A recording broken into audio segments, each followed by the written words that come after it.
We're recording. All right, it is Monday, September 21st, 2020.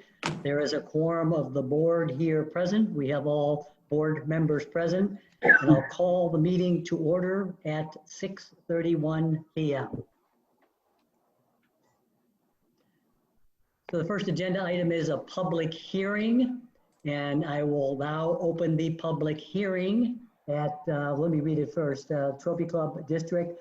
The following public hearing regarding the adoption of the final district tax rate plan for year 2020. All public testimony during the hearing will be received remotely by telephone or video conference. To provide testimony during the hearing, members of the public must fill out a register in advance by emailing Lori L. Slot at tcmud.org prior to 4 p.m. on the date of the meeting. So it is 6:32 and I will open the public hearing. Lori, has anybody submitted a comment for the public hearing? No. No. Well, that makes it pretty easy. So it is still 6:32 and we will say actually 6:33. I'll close the public hearing. Citizens' comments. This is an opportunity for citizens to address the board on any matter, whether or not it has been posted on the agenda. The board is not permitted to take action on or discuss any comments made to the board at this time concerning an agenda item not listed on the agenda. You may speak up to 4 minutes or the time limit determined by the president or presiding officer. Citizens' comments should be limited to matters over which the board has authority. Lori, any citizens' comments? No, sir. Okay, we're on a roll. Reports and updates, staff reports, agenda item 1, staff reports, capital improvement projects, water operations report, wastewater systems report, finance reports. Obviously, these were all sent out in advance. Does anybody have any questions regarding monthly staff reports?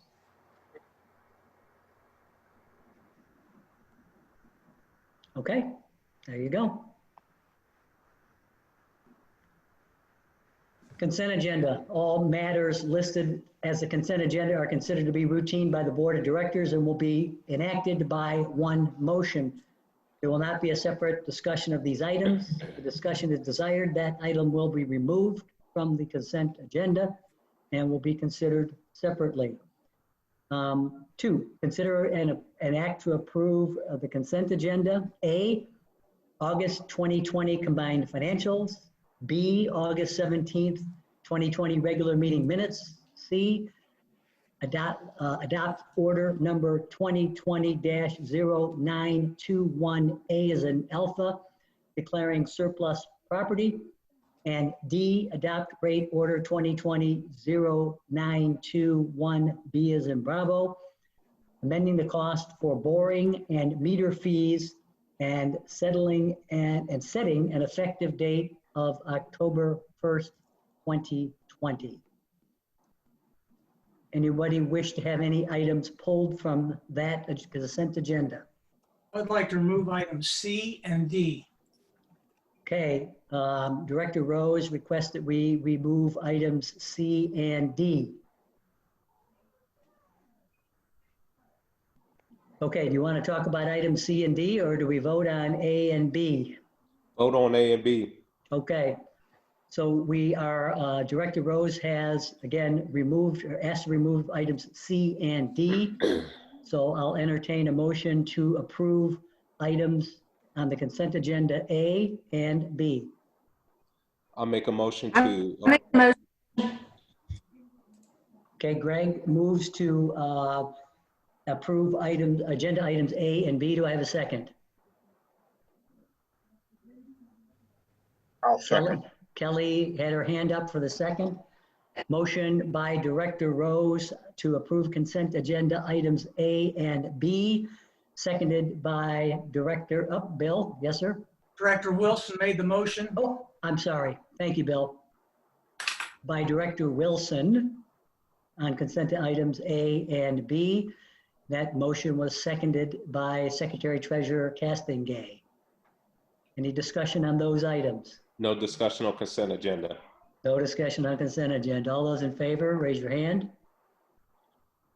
Motion passes unanimously. So let's go to items C and D. Director Rose. Item C, I notice in declaring surplus property that there's a 2015 Ford Escape on there. I was wondering what the story is on that.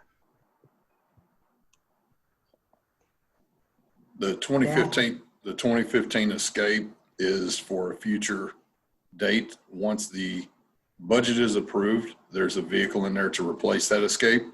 And so it's essentially being listed as an auction item now instead of bringing it back as a single item later in the budget year. Why are we auctioning it off, and how many miles does it have on it? I believe currently it has roughly 27,000 miles on it. Typically, in my previous history, we've replaced vehicles in the half-ton, three-quarter-ton, one-ton range and below on a 5-year replacement program. You typically tend to get a bigger return on your investment, and that's typically the norm. I don't know. Does the MUD have a vehicle replacement policy? I went looking for one and I didn't find one. No, not that I'm aware of. Okay. What is this vehicle used for? General manager vehicle.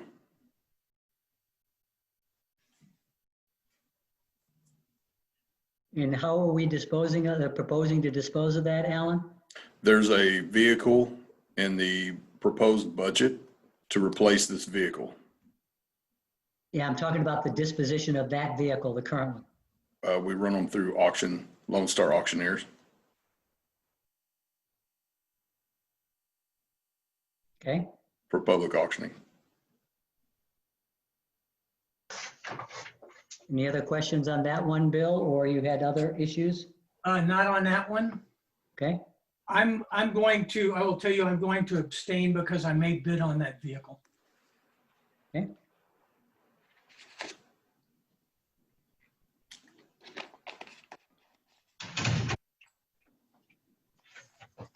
All right. Did you have another item, Bill? We can take care of C now. All right. I'll entertain a motion to approve a consent agenda item C as in Charlie.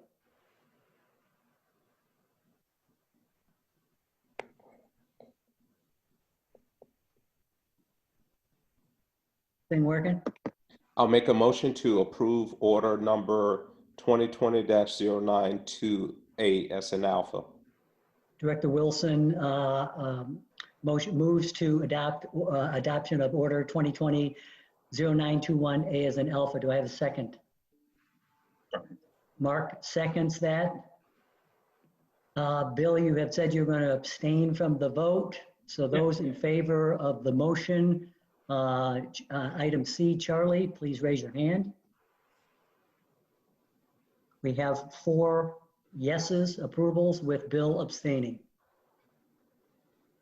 Okay. Bill, did you have something on item D as in David?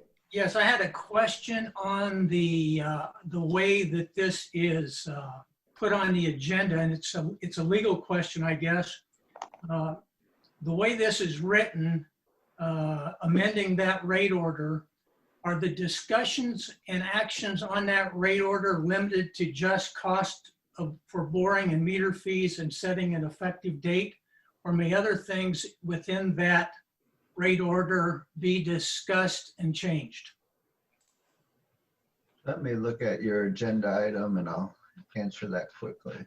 Okay, This is on page 129. Is that correct, Bill? it's on page 2 of the main agenda. It's where it's, Yeah, I mean, I was talking about the actual oh yeah, but the item itself. real question is about the way it's listed on the agenda. Yeah, item 2D is pretty specific that it relates, the scope of the amendment to be discussed and considered by the board relates to meeting fees.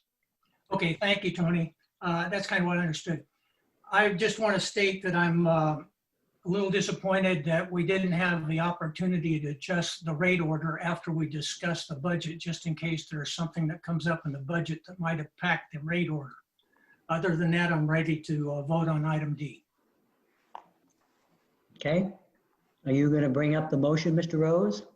I move to approve to adopt the rate order number 2020-0921B.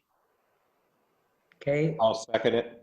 Motion by Director Rose to adopt rate order number 2020-0921B as in Bravo, seconded by Director Wilson. All those in favor, show your hands. It is unanimous.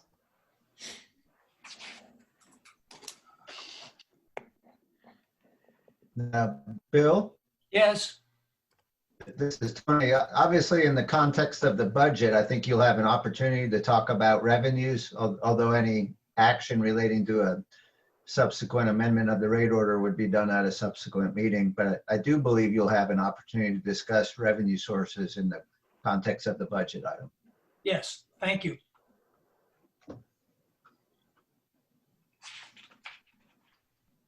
Okay, item number 3, consider an act regarding adoption of resolution number 2020-0921A as an alpha approving budget for fiscal year 2021. Questions, comments? Okay, I'll entertain a motion.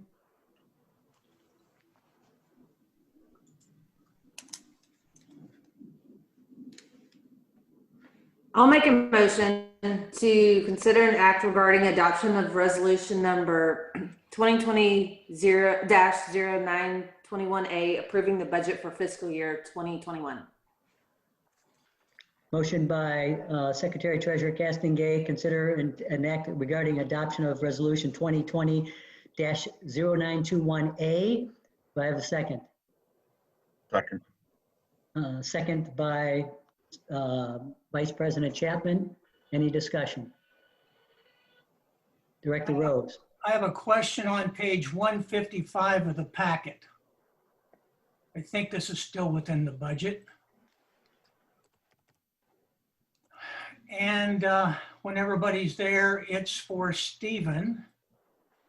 On the left side of page 155, halfway down, I think you've explained this to me before, but in the M&O tax and surcharge rate, there are required revenues. M&O 185, 575, and 168,800. What is the 168,800 and where does it come from? That is, if you look underneath the 168,800, you'll see 2 asterisks down there. One of going to be the MUD is the 185. That's all the responsibility for the non-departmental.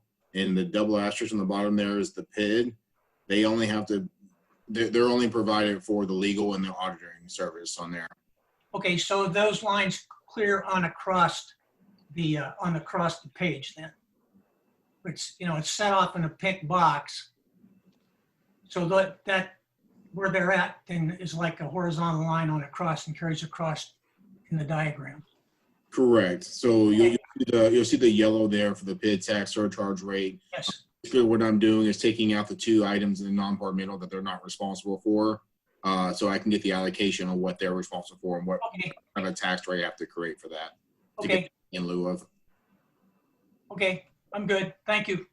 Mm-hmm. Other questions?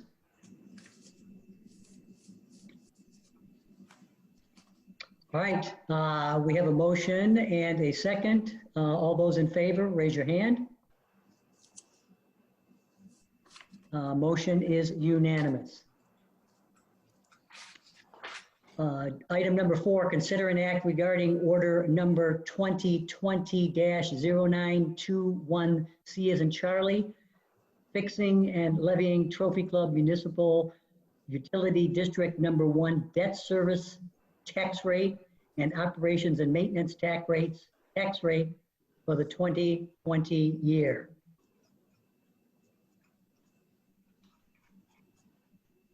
Anybody want to have a motion?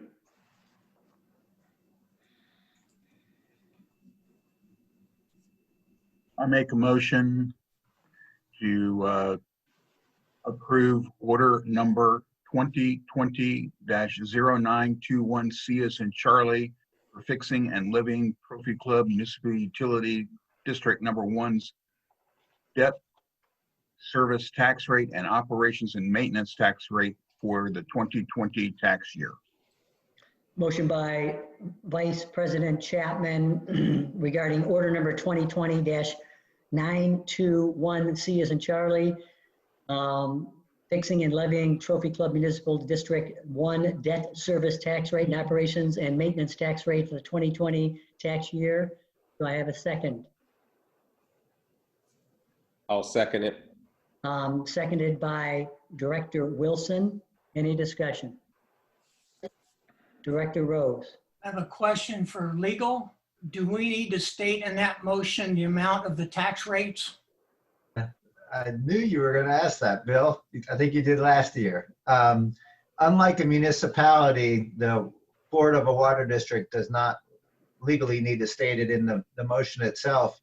Having said that, because this is a remote meeting and theoretically somebody may be listening to this without seeing the board packet, I'd go ahead and recommend that the board just state what are those tax rates for the benefit of any listeners. Director Rose.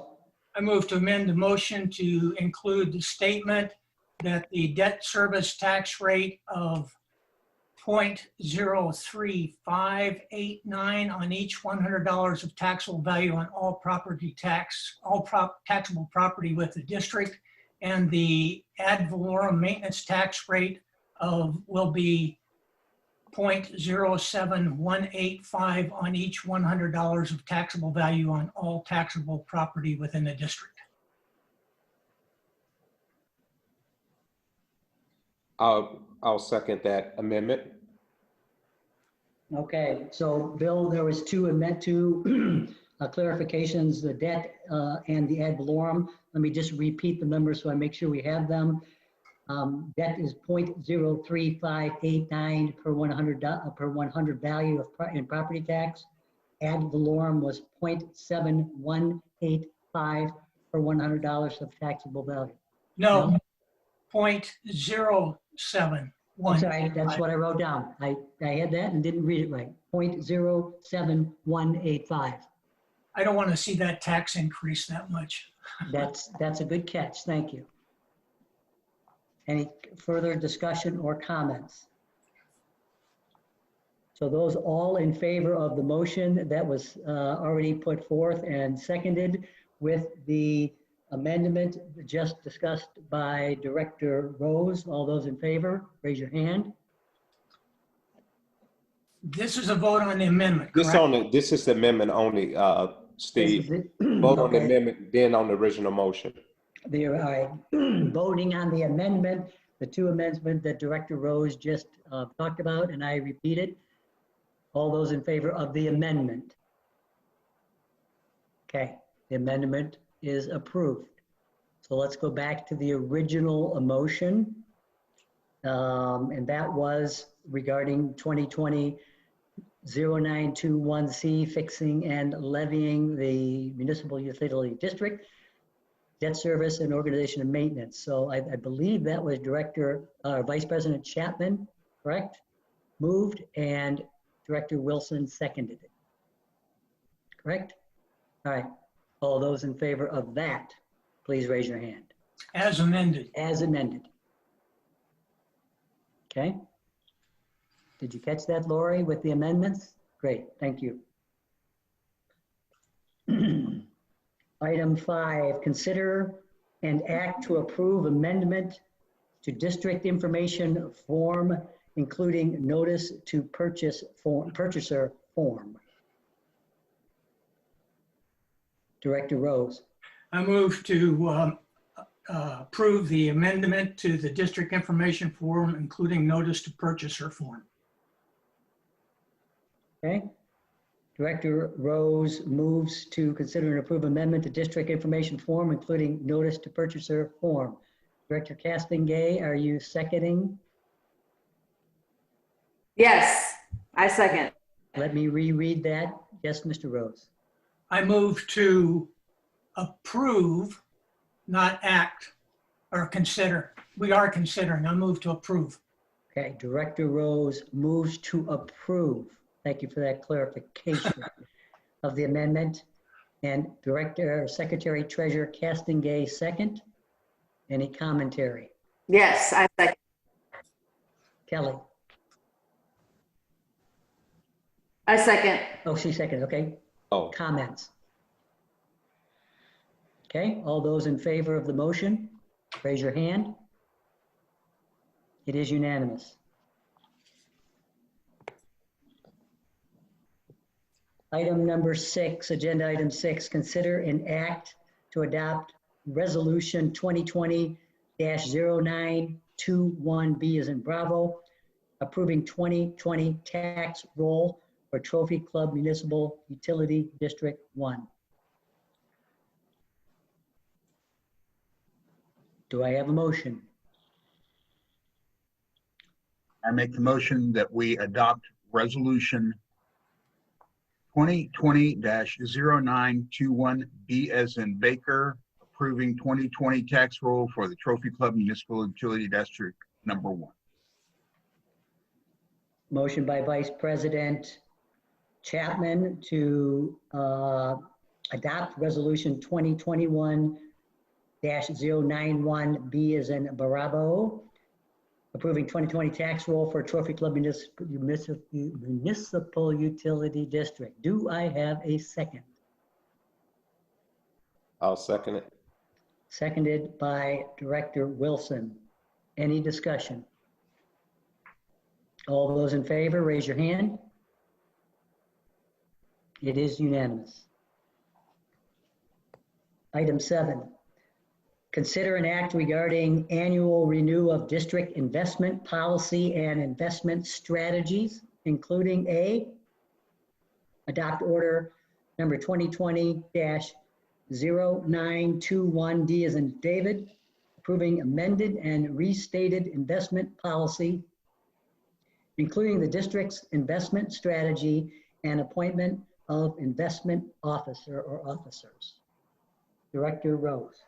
I move to approve order number 2020-0921 Delta, approving amended and reinstated investment policy, including the district's investment strategies and appointment of investment officers as Steve Flynn and Alan Formanton.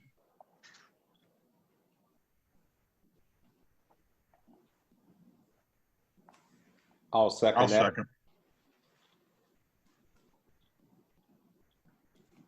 Okay, Director Rose moves to approve amending restated investment policy, including the district's investment strategies and appointment of investment officers, those being Steve Flynn and Alan Formanton.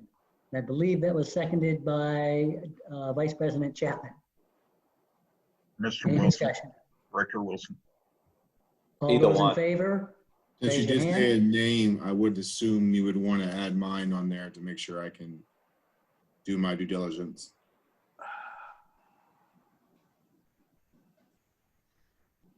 Okay, so the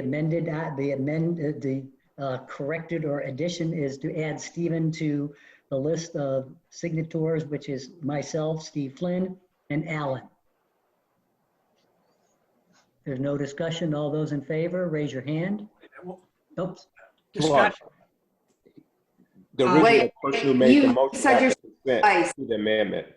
Let's say that again, Greg. The original person who made the motion would have to consent to the amendment, then the person who seconded would have to consent. And Okay, then you could vote on it. Or you'd have to treat it as something different, as a different one. Thank you. Director Rose. And the amendment would have to be made by a board member.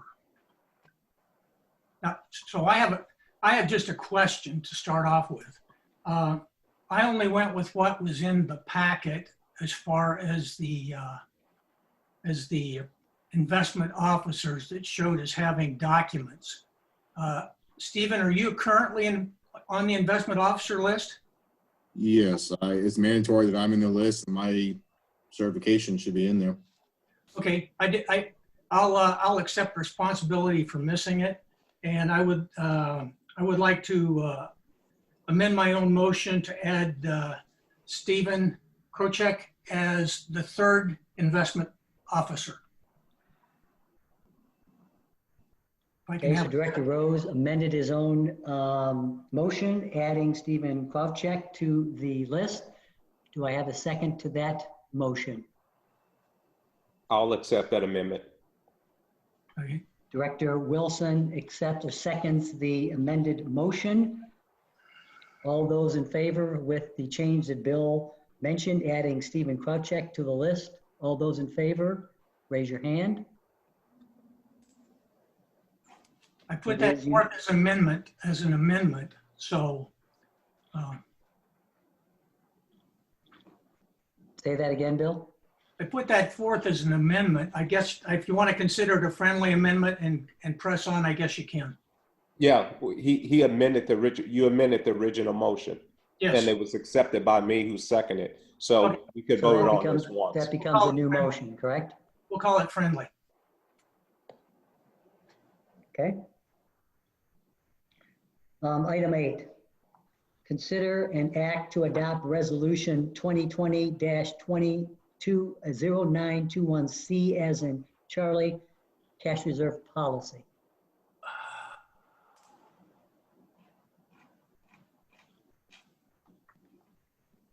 Director Rose. Do we have a staff presentation on this? Yes, you want to turn your attention to, let me get to that page. That'd be page 212. We can start with 211 first, which is going to be, I'll wait till everybody gets there.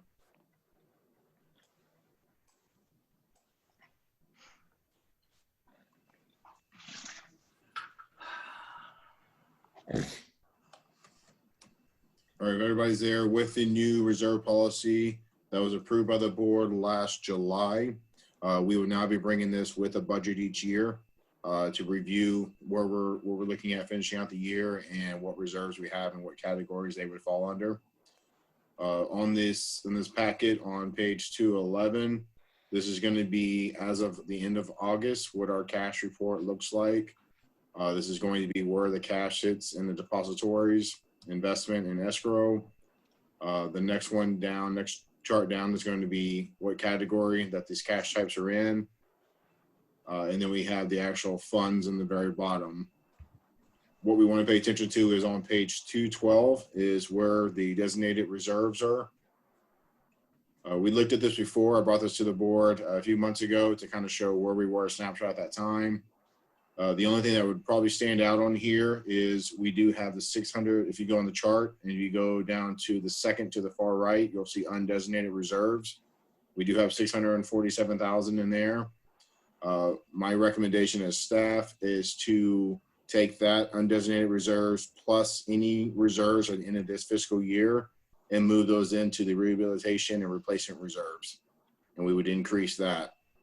The reason why we recommend doing that is as we start to look at our assets and replacement going on over the next 5 to 10 years, this is where we would like to put majority of the reserves so we can start using those to work on the infrastructure through the years to come. So does that mean, Stephen, there would be no undesignated reserves, if I heard you correctly? That is correct.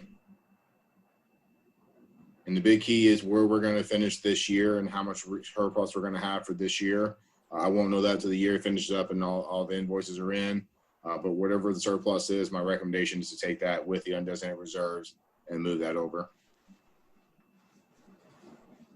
I would also suggest taking the extra 300,000 that's over in the operating reserve and putting it there as well, because then that would take that rehabilitation and replacement reserve and have it set at the no, that's probably not necessary, because then it would take it at its max. The operating, the reason why that's a little bit higher, a little bit elevated right now is due to having to pay expenses right now without knowing. We do have some delinquent accounts still due to COVID. And so I like to have a little bit enough in there to cover any expenses coming up in the year and buying the water and have enough there. As we start out, once the year settles there, then I will move over any additional funds from there. So Greg, I guess I didn't understand. The thought was moving the operating reserves into that same bucket that Stephen just talked about, the rehabilitation and replacement reserve? I was just suggesting considering moving over the 300K because right now we're 300K above the maximum. Oh, yes. Yeah, I see what you're saying. But if we take this basically 650, that will put us at 1.57 We're at 1.6. on the R&R, the rehabilitation replacement reserve, which is significant above midpoint. We're almost at its max. So Almost at the max of 1A. yeah. So I mean, at that point, that's fine. So no issues. I retract my Rose. statement. Okay, my understanding was that we would look at this snapshot at this point in the budget process and reallocate all of those funds. We've talked about this for over 6 months and said, no, you got to wait till we do the budget and then we'll reallocate those funds. Right. What I would like to do is kind of even things up across the board. I have a motion with specific numbers, and after I get done with the motion, then I'll talk. If I get a second, I will discuss where it leaves the items at. So, and Lori, I'll do this slow, but I can send it to you later. I move that the $647,588 in undesignated reserves and the $381,631 excess in operating reserves be reallocated with $801,798 going to rehabilitation and replacement reserves, $75,000 going to equipment replacement reserves, and $152,421 going to rate stabilization reserves. If I get a second, I'll tell you what that does. I'll second it. We have a motion by Director Rose with several different movements and amendments, and seconded by Director Wilson.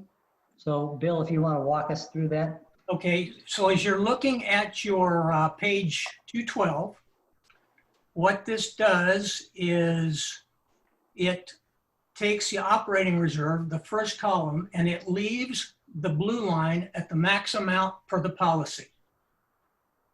The next one, the rehabilitation and replacement reserves, it takes that to $1,721,064, which will be $78,936 short of max. On the equipment and replacement reserves, what I did there is I added $75,000, which takes that to $1,843,368. It moves the blue line to the midpoint, which will be $75,000 short of the max. For the rate, the emergency capital reserves stay the same. The debt service reserves, I'm not touching those either. I'm not sure that we can. And the rate stabilization reserves, I add $152,421 to that, taking the total to $1,152,421, which then moves the rate stabilization reserve to the max, right in the midpoint between the min and the max. It leaves at $88,648 short of the max. And those will balance, that all balances it out, and I think puts everything in a very good picture. So Bill, I understand the rationale behind what you're doing. I guess we should have any further discussion about that.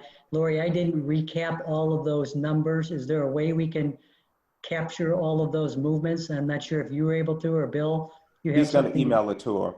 I'll email it to her. Okay. And All right, I'll be the dumb question.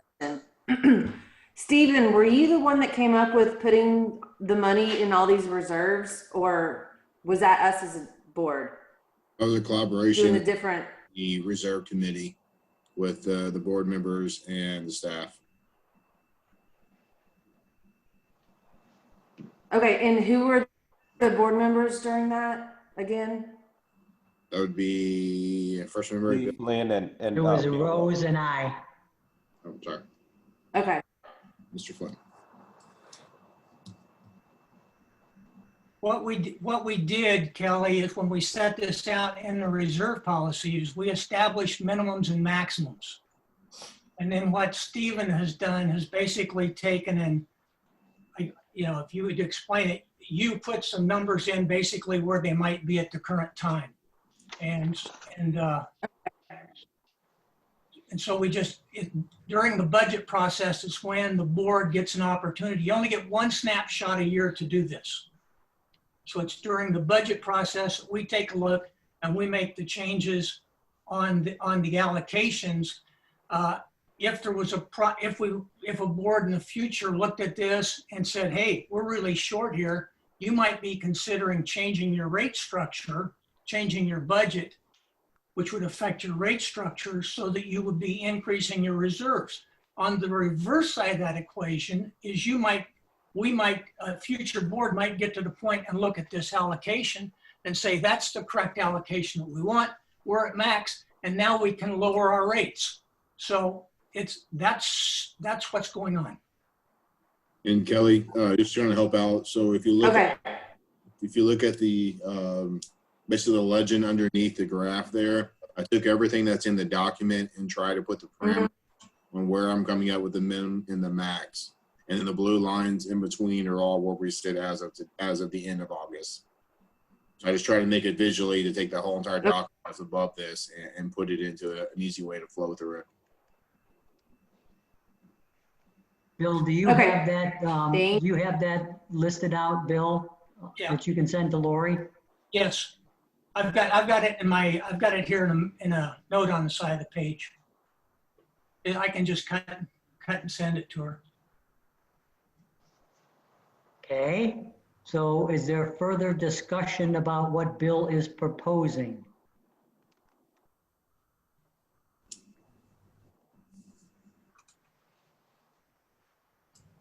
Okay. So we still have the item in front of us, which is the adopt the resolution 2021-921C as in Charlie cash reserve policy as amended by Bill Rose. Do we want to vote on that? Yes, Bill. Actually, Steve, what you have is two things here. We have the allocation, which is not included in the policy, okay? And then you have the policy, and what occurred on the policy was simply a date change, because I investigated that to make sure there wasn't anything else that had changed within it. The only thing that changed was the policy. And I haven't asked staff on the logic, other than having it available in the package of changing it, but the logic from my perspective for changing the document and changing the date on the document now would be that it now aligns the document with the budget cycle, whereas before it had a February or a January date on it. And so to me, that makes good sense. Just go ahead and align the document. What's the date that you're proposing, Bill, to align it to? It goes, I think it's effective the 1st of October. Correct. It goes through with the budget. Yeah. The other way we have it. Yeah.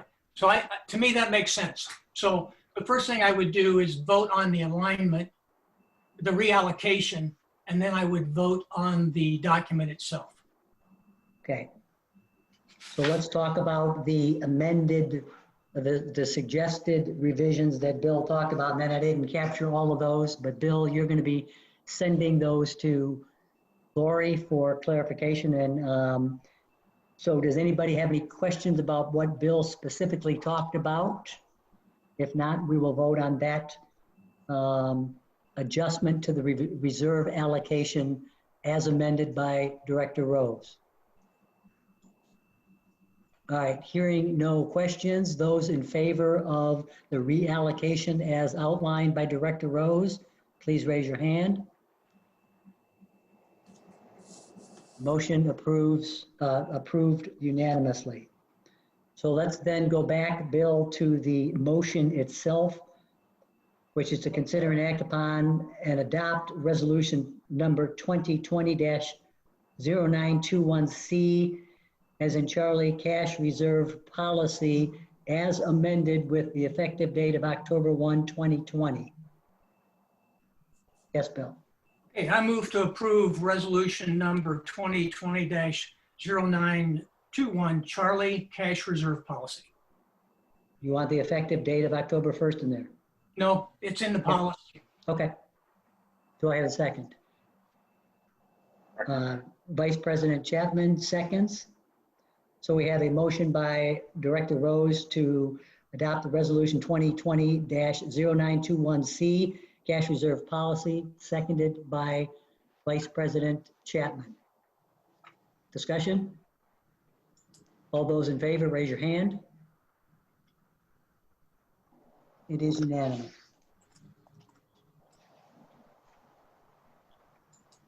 Item number 9, consider and act to approve a task order with Half Associates in the amount not to exceed $197,400 for completion of water and wastewater master plan, and to authorize the general manager to execute such an order. Maybe this is, I would suggest, Alan, can you give us some further detail? And just, I know it's in the packet, but can you give us some clarification and some kind of boundaries behind this? Absolutely. So typically you do a master plan every 5 years. The water master plan was done in 2016, and I was not able to find any wastewater master plan that has been completed to staff's knowledge. So basically we're going to take and we're going to remodel, recalibrate our existing water model. We're going to create a wastewater model. We're going to look at all of our existing infrastructure. We're going to put an age, risk of failure, and probability of failure. And we're going to help build out a 5-year maintenance and rehabilitation program if we determine there aren't any larger capital improvement projects that need to be addressed. This is part of the approved budget's capital improvements program, and we would like to go ahead and get this approved so we can get started as soon as possible. That way we can take the information that we build from these water and wastewater master plans and put those into our proposed rate model study that will be coming up in spring.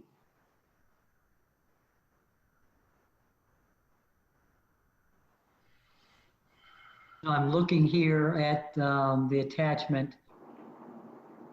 So this is not something we have an estimate from Half, correct? Yes. Is that something we should have needed to look somewhere else as well, or is just Half the resident expert that would provide that?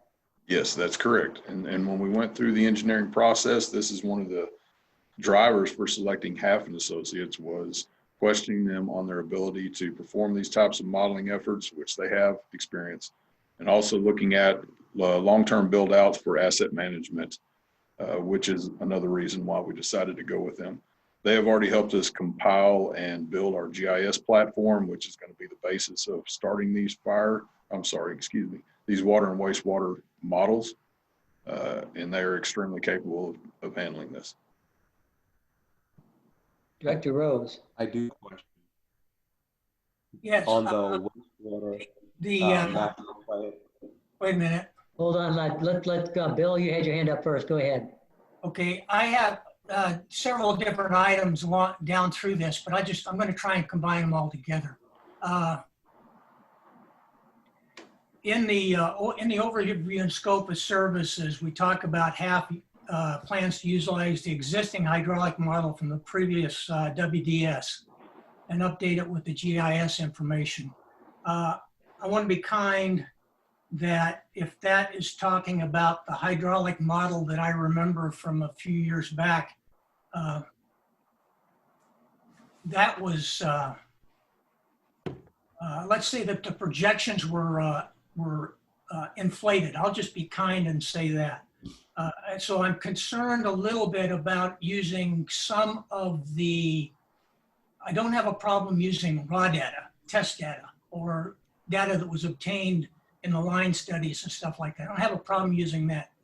But any inflow of any of the other type information, I think can cause problems with it. They talk about using previous studies and data from the town. Here again, the data from the town, we're talking about population studies. I'd like to see the 2020 census be incorporated in this.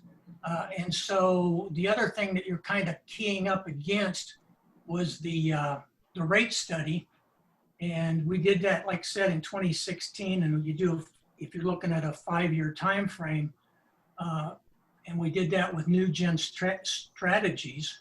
My thought process on that is, since we did that, every one of our rate adjustments have been done in conjunction with new gen strategies. So personally, I'm comfortable pushing that out to 2022.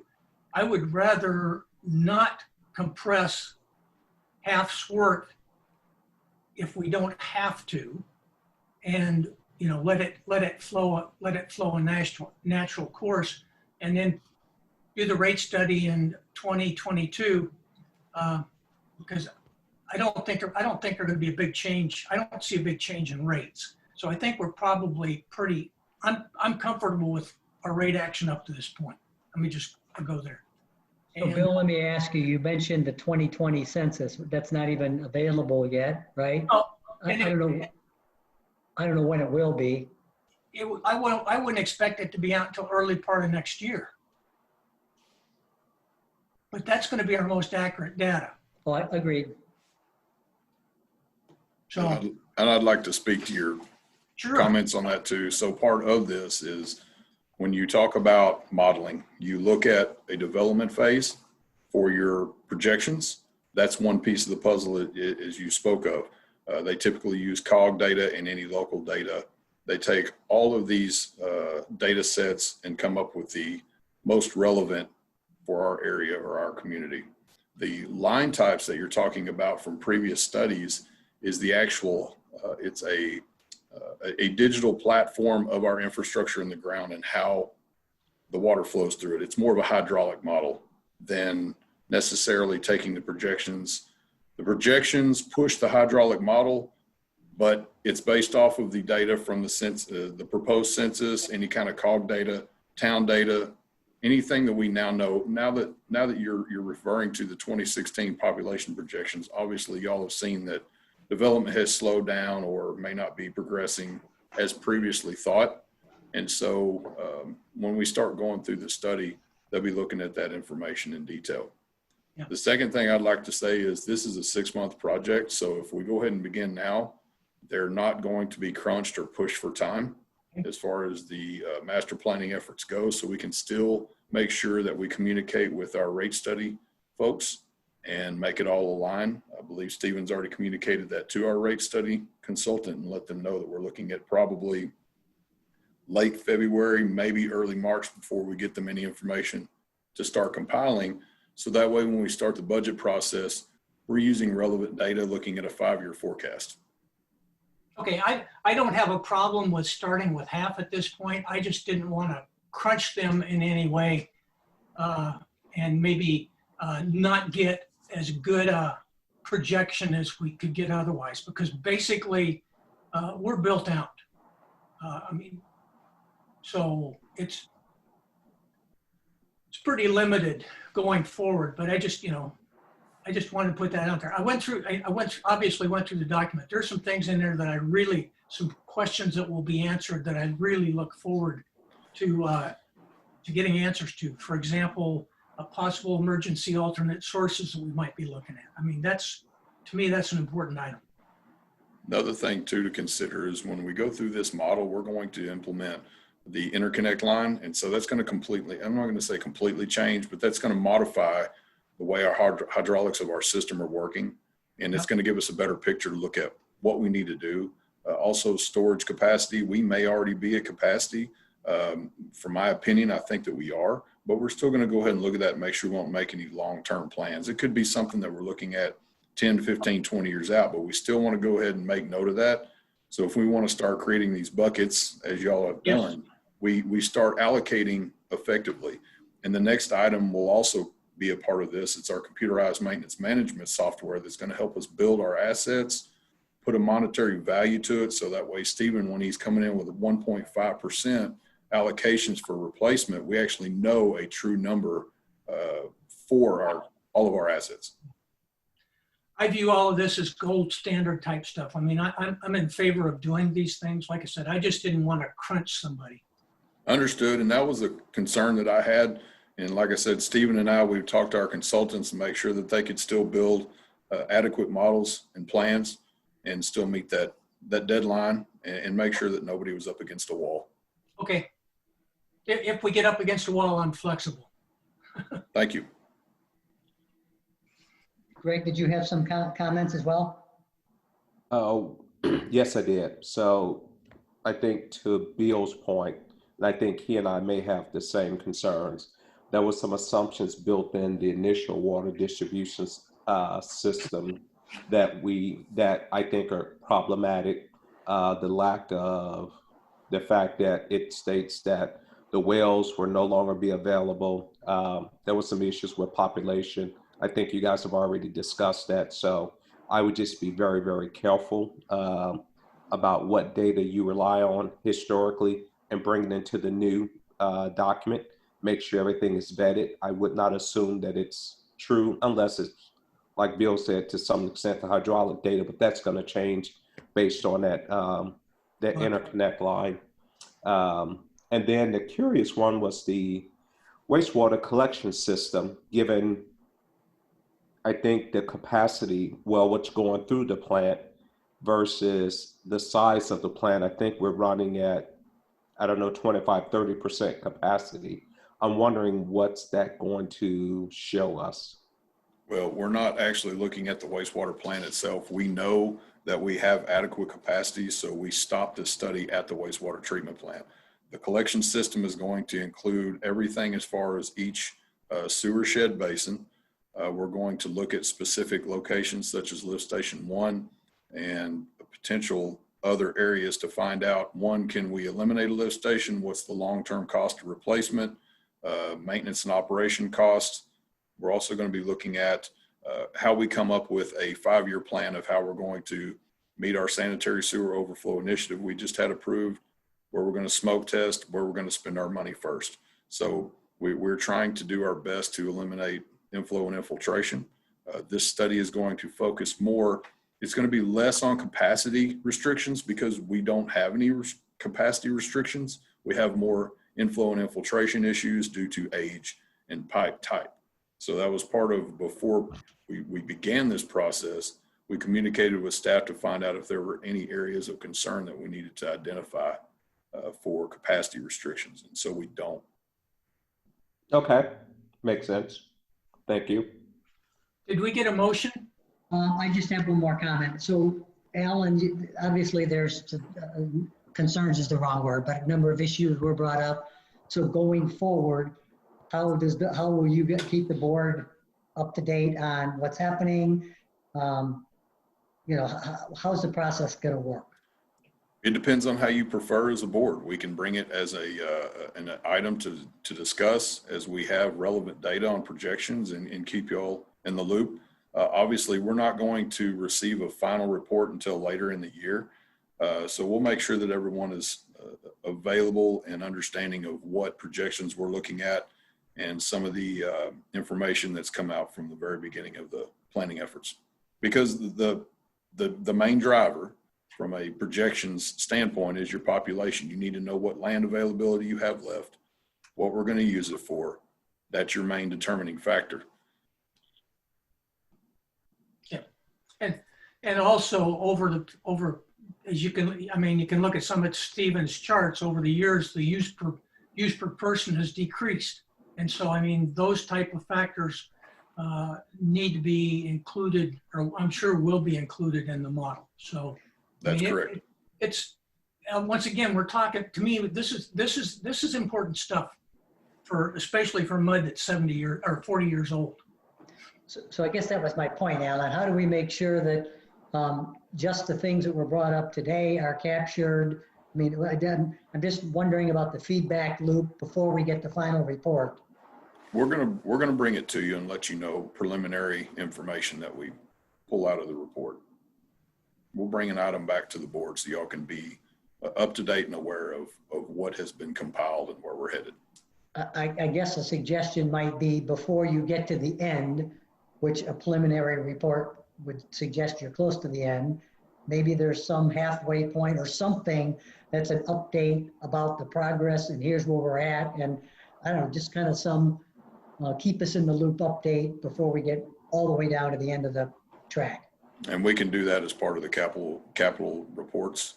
We can add that anywhere in the agenda that fits best. Okay. Any other questions or comments? So Bill, to your question, no, there's not been a motion yet. Okay, I move to approve task order with Half Associates an amount not to exceed $197,400 for completion of a water and wastewater master plan and to authorize the general manager to execute such task order. Director Rose moves to approve task order with Half Associates in amount of not to exceed $197,400 for the completion of water and wastewater master plan. Authorize general manager to execute such task order. Do I have a second? Seconded by Vice President I'll Chapman. second. Mark jumped in for the second. Thank you, though, Kelly. Any further conversation, discussion? All those in favor, raise your hand. Okay, it is unanimous. Item 10, consider an act to approve a software license agreement with Novatox LLC, Elements XS, and to provide payment in the amount of $59,100 to authorize general manager to execute such agreement. So let me give a little information on this. This is a very important piece of the puzzle for us to get into a long-term maintenance and repair, asset management, probability of failure, risk of failure mindset. So moving from a development-driven priority to a long-term maintenance perspective, this is going to be key to help assist all of our staff. So what this is going to do is basically create an online or a software as a service platform that will take our GIS database that we currently have built, and it's going to overlay on top of those assets daily operational work, monthly work. It'll hold historical data so we can go back and look at what we've done, see where we've spent money. The greatest part of this is we can also start planning and putting our CIP in here. We can take all of our assets and put a monetary value to them. That way, when we're working on budgets, we can come up with a long-term replacement program. And my intent is to try to at least build out a 10-year program out of this system. That way we can at least have a forecast to look out further than our 5-year CIP plan and look and see what we're going to be tracking towards as far as our budgeting parameters, how y'all set up your reserves, how we set up our budgets moving forward. So Alan, I guess I have a question. Can you give us some background on Novatox? I don't know anything about them or an Elements XS. Okay, Can you tell so us?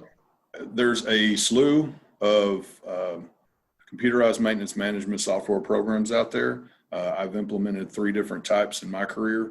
This would be the first time I've worked with Elements XS, but it's not the first time that Half Associates has implemented or been involved with this type of program.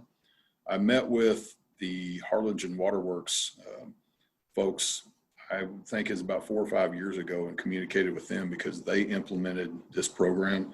I followed up with them, I guess it was about a year ago, and they're extremely happy with the process. When we worked through Half Associates on this program, I asked them if they were still recommending this as a process or a good process to utilize, and they still recommend it as well. I've vetted out a couple of others. MyGov is one that I've used in the past. CityWorks is another one I've used in the past.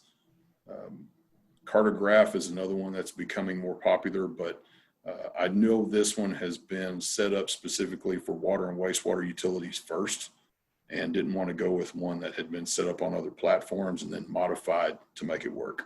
So I guess I'm confused. Is Novatox the umbrella company, or is Elements SX, is that all the same company? So Novatics, I think is how they pronounce it. Novatics is the parent company. Elements XS is their software that they utilize for the CMMS. I named it that way because Novatics is on the contracts, but the software as a service is called Elements XS, the platform. I'm probably in Vice President Chapman's sandbox here, because seems like he has more expertise in this. Well, I'm assuming it's when the as a service was put in there, it's a cloud-based platform.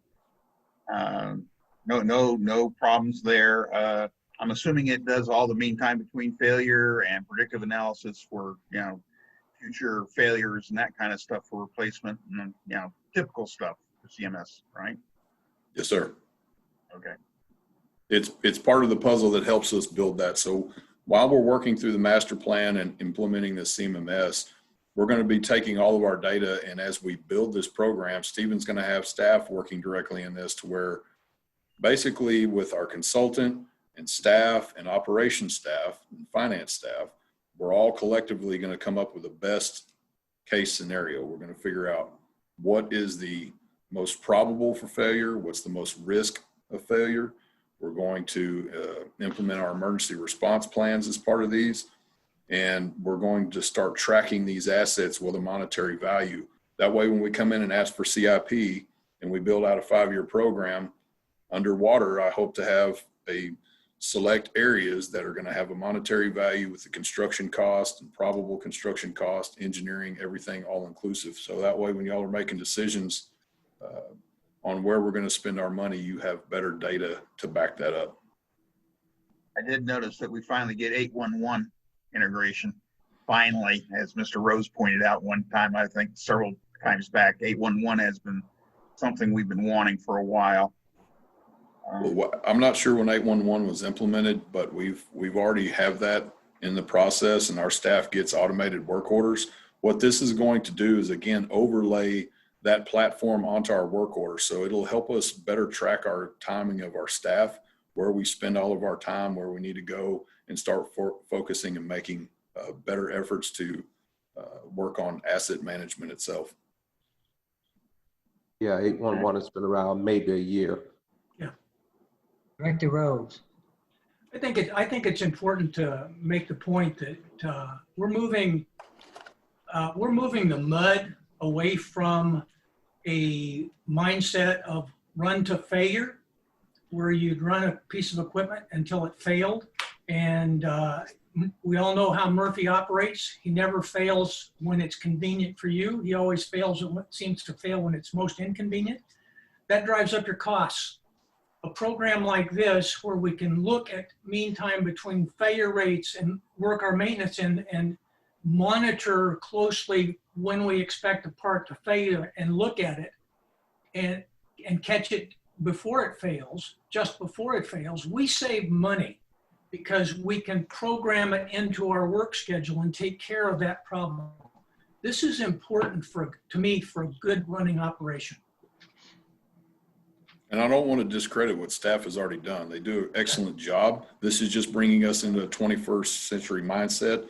And asset management is a fairly evolving thing for most municipalities. Yeah. Okay, would someone like to make a motion on agenda item 10?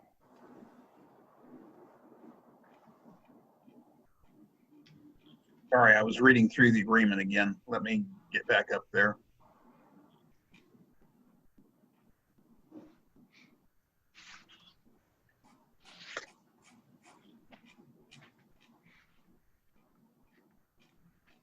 I make a motion to approve the software license agreement with Novatox LLC for the product called Elements XS, and to provide a payment in the amount of not to exceed $59,100, and authorize the general manager to execute such an agreement.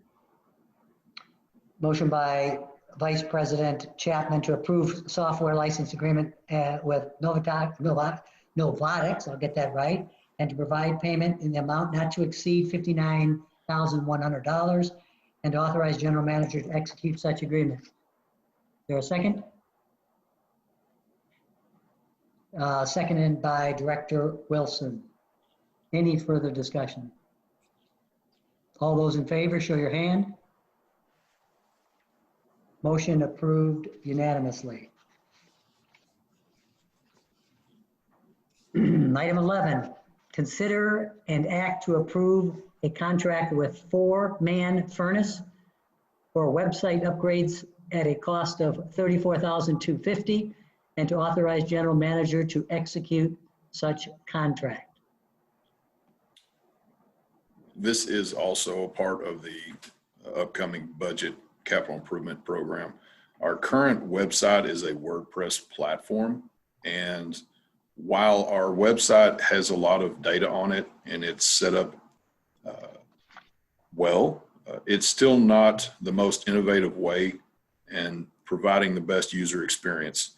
So as part of the budget process, we put this in and requesting to go ahead and move forward with this contract to basically, we're going to rebuild our existing platform.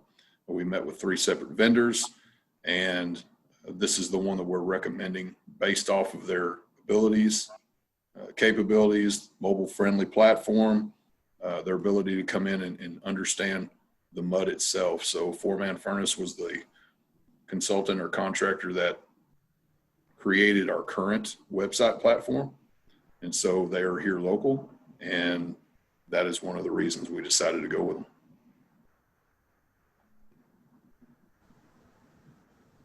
Yeah, I was just looking at the attachment. Give me 1 second here. If I could, I didn't see any other bid information on this. How did the bids come out? I mean, So one of them, Lori has the exact numbers that came out. We had 2 other vendors we reached out to. One was more costly. One was less costly per year, but again, they were working off of they gave us a minimum cost implementation because they didn't know until they got into our system and looked at it. Secondly, they're also going to be proposing to work off of a WordPress platform that we currently have, and that is not what we're looking to move towards. We're trying to get away from that platform. Lori, what were those numbers? Can you throw those out real quick, please? Oh, JSL, I went to these websites for quotes because they were websites I really liked. I looked for things that did Can you speak up just a little bit, Lori? Sorry, can you hear me now? Okay. Can you hear me now? that's better. Yeah. Okay. So I went to pick, these websites were picked. We went to places because of, got in touch with vendors because of the websites they've already done. JSL, I believe they were involved in, I thought they had done Plano's website. Okay, so that's why I reached out to them. And every person, if we didn't meet with them personally, we met on a Skype or a Zoom meeting call. And so everybody presented different types of quotes. So it's not really apples to apples, but JSL minimum implementation was $15,800. They basically gave me a tiered sheet and said that would be for 20 pages and 2 hours of training. And then the annual cost for JSL was between $4,200 and $6,000 per year. And we just didn't really consider them from the get-go because it's a WordPress platform, and they didn't provide enough detail. And WordPress is so out of date. We didn't want that. We wanted to get away from that. Civic Plus was really great. You know, they've done several sites around here, but their implementation cost was $29,807. Their annual cost starting on year 2 is $65,22. It's subject to a 5% increase annually, which we wouldn't have any control over because it's a 5-year agreement. And they're not, while they have some people working locally that, you know, you get a project manager, the people I spoke with were in Kansas. Okay. Another thing to add in this as well is this four-man furnace is a $59 annual fee. Yeah. I'm looking, Lori, here. Is there training involved with this? I see the description, planning, content, design. Yes, there's as much training as I need. They will come here. They have one of their people live here. And they're now based out of Dallas. When they first did our website, they were a 2-person team. One of them was here. He was a graphic designer for American Airlines. So they know us. They know what we do. And the great thing about them is that they can do anything. So if we ever do want to do redesign and get a new brand, they're more than willing to help with that or do whatever we need. If we pick another one and want to change things up, they basically do every aspect of advertising. They have huge clients, and they care about it. They're right here. You know, they have one of them has our service, and so I like that about them very much. And they're willing to help on the fly. But everything that they do is digital, so I don't have to shut down and wait for any updates. To come in. They're able to do everything is just uploaded all the time. Whenever there's any changes, they can do it from the server, and so there's not going to be any downtime or any delays or anything like I have now with WordPress where I don't have a plugin right. We went so far as the other day to ask them about a couple plugins that we were thinking about for like the CMMS service, and they really looked into it in depth and talked to Elements to see if they could do it, and there will be no problem. It'll be seamless, you know, and they just did that on their own. So we're really excited about them. Okay. Thank you for that update, Alan and Lori. I will entertain a motion.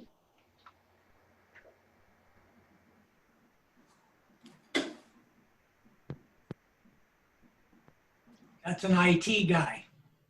That's our IT guy, yeah. Oh, yeah, right. Okay. While I'm going back through here again, I saw multiple platforms. I'm assuming it's going to be a self-adaptive web interface, depending on what. I'm sorry. You're not gonna know that, Mark. They told me it'll be a Foursquare platform. Does that mean anything to you? No, not really. I'm just. Yeah, I know. Sorry. Okay, what can I say? We could guess, but we'd be lying to you. Yeah, I had the Yeah, same okay. question, Mark, but I'll let you bring it up first. All right. I make a motion to approve a contract with 4-Man Furnace for website upgrades at a cost not to exceed $34,250, and to authorize the general manager to execute such a contract. Vice President Chapman moves to approve a contract with 4-Man Furnace and website upgrades not to at a cost of $34,250 and to authorize GM to execute such contract. Do I have a second? Kelly, Secretary Treasurer Castingay, seconds. Any further discussion? All those in favor, show your hand. It is unanimous. Item 11. Consider an act regarding commencing in-person Board of Director meetings. I asked this to be put on the agenda for discussion purposes moving forward. Obviously, we're in a COVID situation, but I think might be at the time when we can effectively meet in person, doing the social distancing as required. I don't think an overflow crowd will necessarily be an issue, but we can certainly put seats in the audience, so to speak, socially distanced. So that's the discussion I want to have, number one. But maybe as a backdrop to that, if we were to consider October, for example, we are right in the middle of voting. And I think the voting is from 7 to 7, Monday through Friday, right in the middle of what would be our proposed meeting date. So if we were to consider October, we would probably have to move our MUD meeting to 7:30 or 7:45. Or we consider waiting yet one more month and pulling the trigger in November. Director Rose. My general tenor is not excited.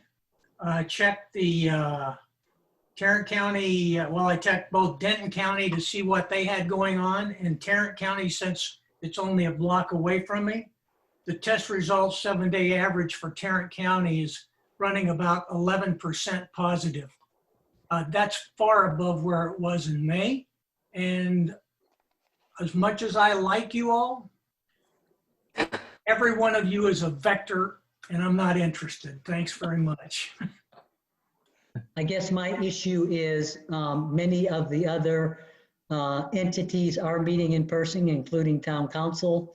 I was just at a meeting of the Tarrant County Commissioners Board last week. They met in person with probably 75 people in the room, all socially distanced.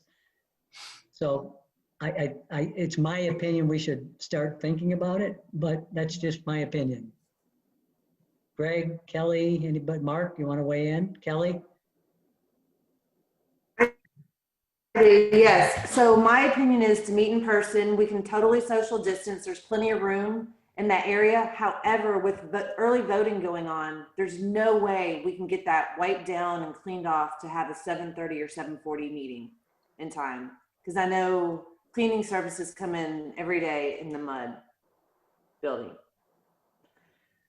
So, but as far as meeting, I mean, yeah, town council's meeting, other areas all over the country are meeting, and we just need to get back, you know, to some kind of normalcy. If you don't feel comfortable wearing a mask or being in public, then stay home and maybe we can Zoom. Hey, Mark, did I see your hand going up? Yeah, I agree with Mr. Rose. It may be a little too early to, I'd like to delay it at least one more month, and we'll discuss it in October's meeting. Just because of the voting and everything else, it's just too much hassle for staff to try and get everything all, you know, shifted after the voting and that stuff. I think, yeah, I'd skip October, and we'll discuss meeting in person November at October's meeting. Okay. I'd ask Director Wilson, but he doesn't care anyway because he won't be there. I will be at the October meeting. You will be at the October meeting. Yes, you Yeah. will. Yeah. Nothing else to say goodbye. But Greg, I'm interested seriously about, do you have an opinion on the matter? Yeah, I would say when you get into whether or not it's right timing, I think that's questionable. You know, there's still a real threat out there, but the bigger point is with the election equipment there, I think that would be very difficult to do. Trying to navigate that, plus trying to create space for social distancing and other stuff. I think this meeting would be a bad time to go forward with it. I would think the earliest would be November. Okay. Bill, were you going to comment again? Yeah, I was going to say, I like to see a rate around 5% personally.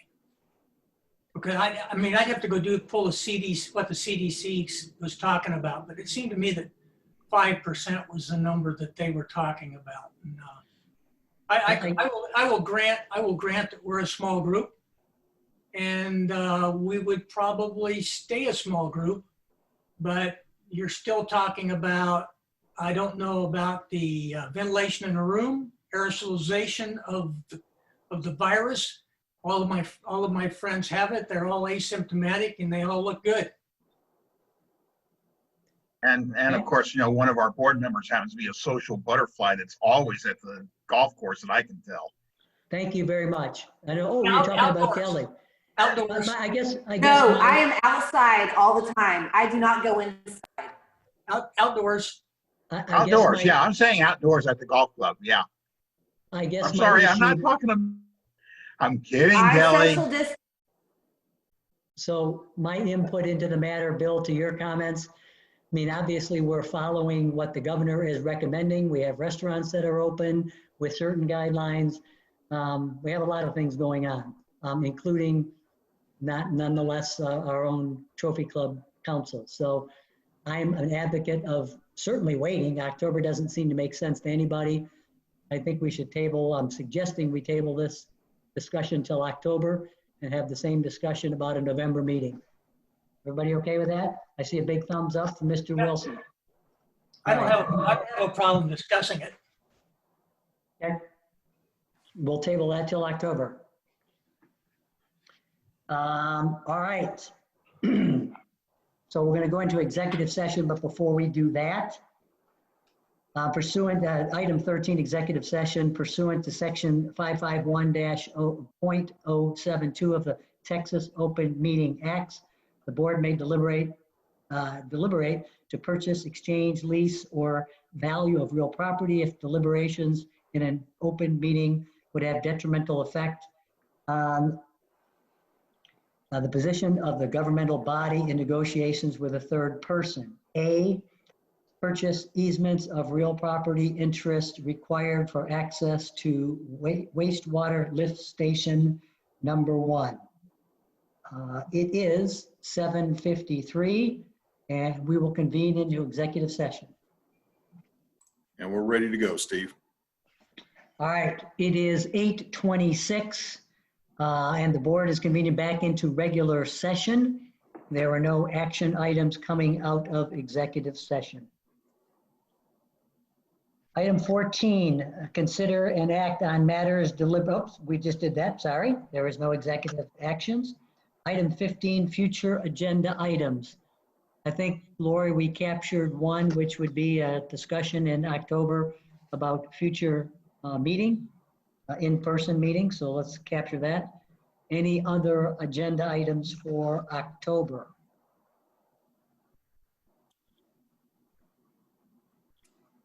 Okay, so our October meeting is October 19th, just FYI, and it will be via Zoom.